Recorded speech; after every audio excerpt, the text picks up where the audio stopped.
I keep thinking Den's texting me telling me that he can hear me. I don't want to wake him up. I want him to be able to sleep.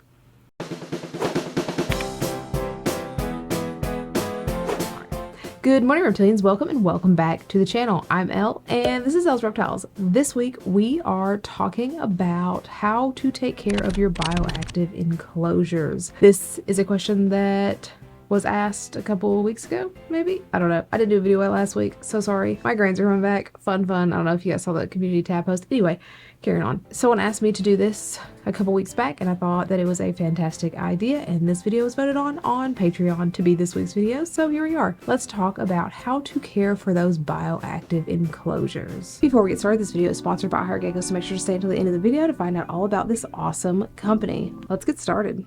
Before we get into the what to do's, let's very quickly go over the what not to do's because they're super important. Number one, do not let that enclosure dry out too much unless it's an arid sort of enclosure. For the most part, we're going to be talking about humid enclosures just because that is the most common one. I feel like that's the easiest one and it's the one that I'm good at. So that's what we're going to be talking about. If you let the soil dry out, the plants are going to die, your cleanup crew is going to die, and we don't want that because that kind of is the whole point of the bioactive enclosure. If it all dies off, it's gone. Don't let that soil dry out too much.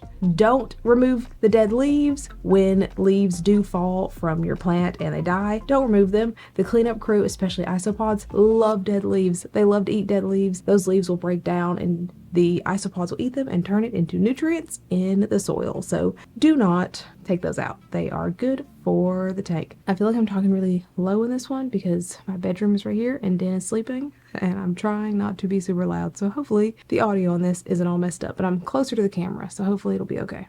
Don't ignore all of the waste. You can ignore animal poop, you want to ignore dead leaves, of course, but you don't want to ignore all of the waste because if too much is left in there, then the bacteria or mold or whatever can grow super fast. It can overgrow and it can become too much for your cleanup crew, especially in those early days of being set up before populations have gotten built up. Too much mold, too much mildew, too much growth can be too much for your bioactive enclosure, and plus your cleanup crew is not going to eat things like urates. They are not going to clean the glass for you. Those things can't be ignored. That is your responsibility. So make sure you are cleaning up things like that. Even if you are using the bioactive feeding cups for things like geckos, the bioactive biodegradable, you can leave like one in the ground. You probably don't want to leave a super lot until your cleanup crew population is super high because again, that will overrun the tank, but you can leave like one in there and your isopods will eat them and it'll eat the cup, it'll eat the leftover food. Super cool. Anyway, clean. Do some cleaning. All right, so the first and most important part of caring for your bioactive enclosure is to start that enclosure off strong. This includes picking the right substrate, picking the right plants, using a drainage layer if your animal requires a drainage layer or if your substrate requires a drainage layer, choosing the right things, choosing the right isopods and springtails. There are arid springtails and there are temperate springtails. There are isopods that really love wetness and that are pretty good when the soil dries out. Make sure you do your research before you set up that tank and choose the right things to go into that tank before you do it. That way you're starting off strong. I also recommend putting something like BioShot by the Bio Dude into that tank as well. That way you can start the soil off with nutrients and stuff for your cleanup crew as well. Also, something that I'm so incredibly terrible at, but you should always do, let your bioactive tank sit for a few weeks to a couple months before you put an animal in there. This allows the numbers of your cleanup crew to multiply and build up, and it allows the tank to get started on a good note. So highly suggest doing that if you can. Again, I'm terrible at this. I tend to build tanks and put the animal in immediately. Not the best advice there. Don't do that. Let your tank set up. Let the ecosystem get going before you introduce an animal, and that will help tremendously. Next up, properly water your plants. Different plants require different amounts of moisture. I'm, again, really bad at this. I tend to overwater. No, not overwater. Opposite. I tend to underwater everything because I think I'm spraying that tank down every night, everything's good, but actually the soil is slowly drying up, the plants die. Don't do that. Make sure you are watering your plants correctly. I highly suggest, if at all possible, to leave plants in pots if you can. So having the plants directly in the soil, especially when you get like really big tanks, it can be very difficult to tell if that plant is getting enough water or not, if the soil is drying out too much. If you can keep them in a pot, it becomes contained, and you can easily tell, yes, the soil is wet, or yes, the soil needs to be watered. I just remembered a plant I forgot about. Leave them in the pots if you can. Obviously, if you're good at taking care of plants, you don't have to do that. I'm not, and I've noticed that it works best for me that way, but make sure you have read the care instructions for that plant and you are following the care instructions for that or those plants. Occasionally replenishing your cleanup crew is very, very helpful, especially for that first year or so. Just going in with your springtail culture, adding some of those springtails or adding isopods can really help in that first year, especially when you're trying to get into the hang of taking care of bioactive enclosures. There may be times when your soil gets a little too dry and some of those isopods die off or some of those springtails die off, and you just need to replenish it for that first year, maybe once every few months, twice a year. That's why it's super important to have cultures of especially springtails and isopods, because springtails will repopulate like crazy in a container with just charcoal and water. Put a couple grains of rice on top and you have an endless supply, literally thousands upon thousands of springtails that regenerate constantly. We talked about this in the what not to do section, but it is just so incredibly important. Make sure you are cleaning up after your animal still. The poop is fine, some waste is fine, dead leaves definitely fine, dead plants definitely okay. Those things are okay. Just make sure you're cleaning up urates. Make sure you're not letting too much old food sit around. Make sure that whatever waste you are leaving, your cleanup crew can handle, because if not, it's going to overgrow with mold. It's going to be too much for them to handle. While springtails love to consume mold, too much of it can be harmful for your animal. Like, no one should be breathing in mold. Animals shouldn't be breathing in mold. People shouldn't be breathing in mold. And if they're breathing in mold, it's not great.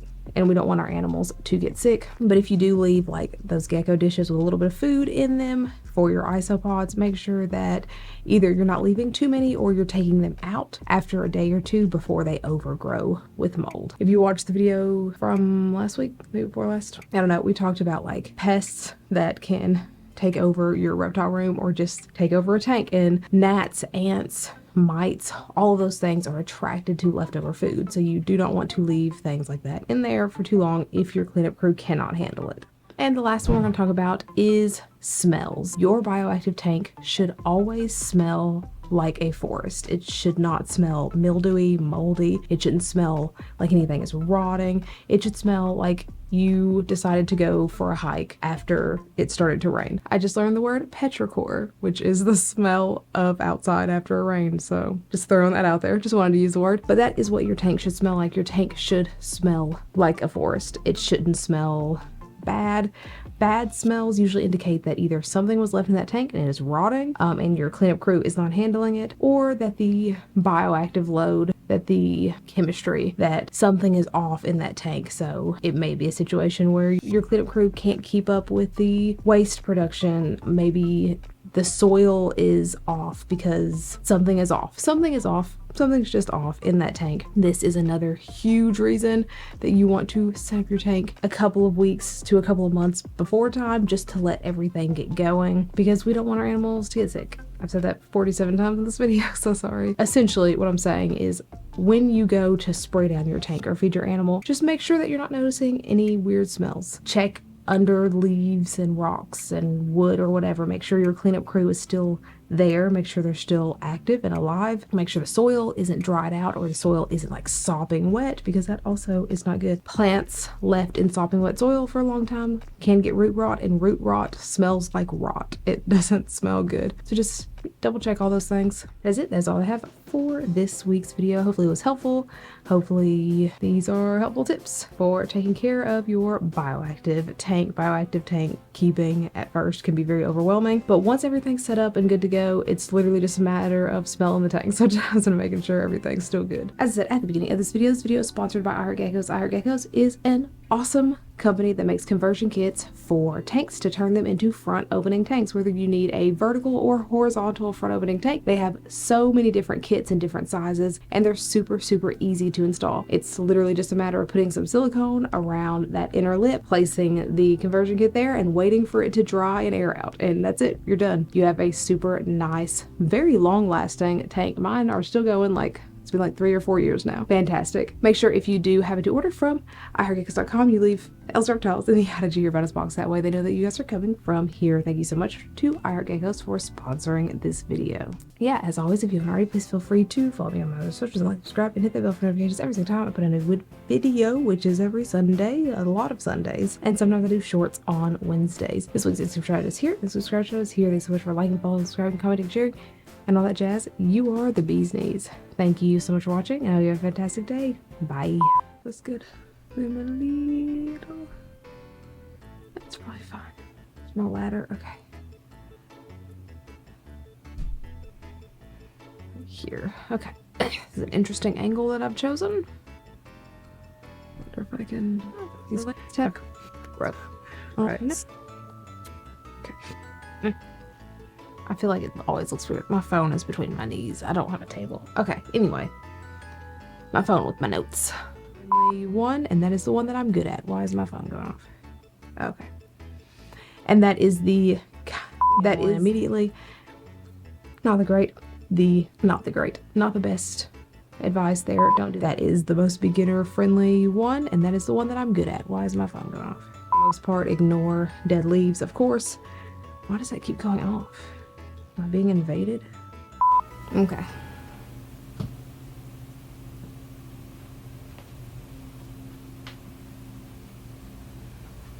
Keep hearing noises at the door. Make sure it's locked. It becomes really difficult to tell. Okay. Hello? Recording videos. And we don't want our animals to get sick.